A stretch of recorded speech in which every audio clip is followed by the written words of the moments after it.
Bonjour, nous sommes l'entreprise ETC Tech, fondée en 2019, et nous allons vous parler BIM et Generative Design. ETC Tech fait de la recherche, du développement informatique et du consulting à l'attention de tous les corps de métier du BTP.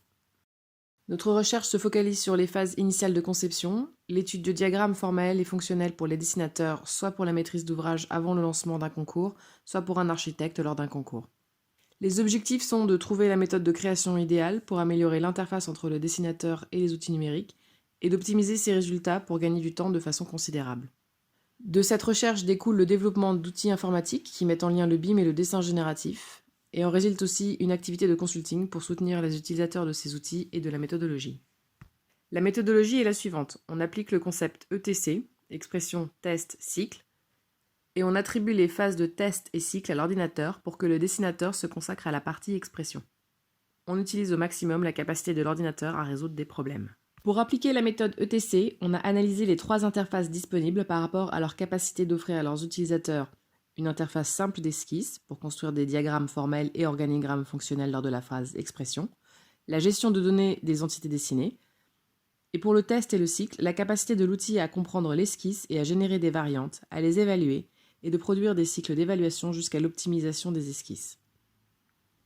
Voici les 3 types de logiciels étudiés. Les CAD sont les plus aptes à l'esquisse conceptuelle, les BIM qui sont les plus aptes à gérer les données, et les logiciels de programmation graphique qui ajoutent le côté génératif et permettent de générer des dessins, de les tester et de faire des cycles pour optimiser ces dessins. On peut donc trouver dans les 3 interfaces les points discutés. Par contre, la complexité de manipulation et le workflow nécessaire ne répondent pas aux contraintes fondamentales dans une phase de création, à savoir la complexité des interfaces qui ne répondent pas efficacement aux connaissances techniques de chaque intervenant et le temps très limité dans la phase concours. Notre solution, c'est de créer une interface unique et accessible à tous. Premièrement, pour que le concepteur puisse s'exprimer, l'interface propose des outils pour esquisser des schémas pour les études de faisabilité de manière simple. Deuxièmement, l'interface utilise la base de données existante sur Revit. Et enfin, pour les phases de test et cycle, nous ajoutons le dessin génératif via des interfaces très simples qui répondent à des questions très précises, récurrentes, pour les phases de conception, comme par exemple l'optimisation de surface. Actuellement, 2 produits sont développés, GAlgo et G+. Pour GAlgo, la phase 1 ajoute la modélisation de faisabilité et la construction de diagrammes fonctionnels. La phase 2 ajoute, elle, les algorithmes génératifs pour tester et optimiser les concepts architecturaux. G+, permet de communiquer des données entre plusieurs intervenants et ajoute la possibilité de gérer les données entre Revit et Excel afin de créer des vues de repérage pour visualiser l'information dessinée. On va commencer par présenter la phase 1 de GAlgo qui ajoute le dessin conceptuel sur BIM. On a développé une nouvelle catégorie d'éléments, nommée bâtiment, pour permettre d'esquisser des schémas formels et fonctionnels au lot dessin. Plus qu'un volume conceptuel, cette catégorie est comprise par le logiciel comme un bâtiment entier qui comprend en lui-même des paramètres de surface de circulation, des linéaires de façade, etc. Cette catégorie est déclinée dans les types correspondant à des typologies de bâtiments. On peut personnaliser à l'infini des types qui, selon leur configuration en plan, pourront être attribués à des typologies de bâtiments. Voici des exemples à gauche de représentation en plan et à droite la représentation 3D de la famille bâtiment. Nous pouvons trouver des typologies de tertiaires avec une circulation centrale, des typologies d'équipement avec un noyau central de locaux aveugles, des typologies mixtes et plus. Voici une petite vidéo de démonstration pour vous montrer la souplesse de cette entité.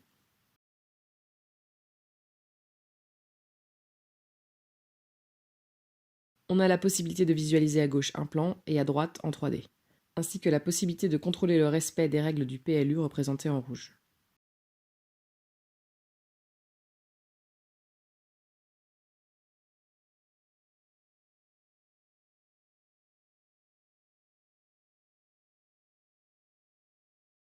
On peut créer à l'infini des types en ajoutant des couches verticales, circulation, noyau aveugle, surface éclairée, et les appliquer à différentes zones du projet.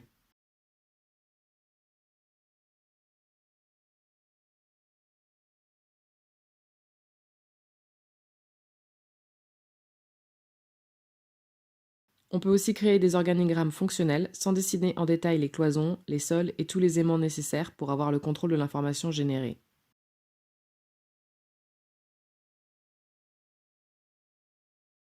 Nous avons aussi à droite des légendes pour contrôler les écarts entre l'information dessinée et l'information du programme. On part de la division de ces éléments selon les pièces du programme avec des outils automatisés. Ils placent, déplacent et permutent des zones entières du bâtiment. Ces outils nous permettent d'obtenir des organigrammes comme celui qui s'affiche. On obtient l'étude formelle et fonctionnelle du bâtiment sans dessiner toutes les entités, murs, cloisons, etc.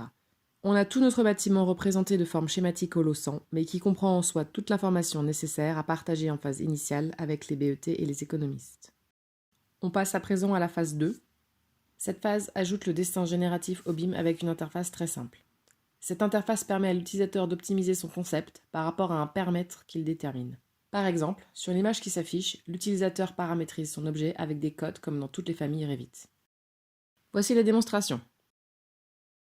Avec notre algorithme, l'utilisateur pose une question à l'ordinateur visant à optimiser son concept selon un objectif précis. L'utilisateur demande de créer un jeu de variantes de son esquisse. Il donne le paramètre et la valeur cherchée, les paramètres variables du dessin, en tenant compte des contraintes, comme par exemple ici le PLU, affiché en rouge dans l'image. L'algorithme génère des solutions, les teste et présente les meilleures solutions optimales en forme de variantes. Certaines seront uniquement des variations simples du dessin initial,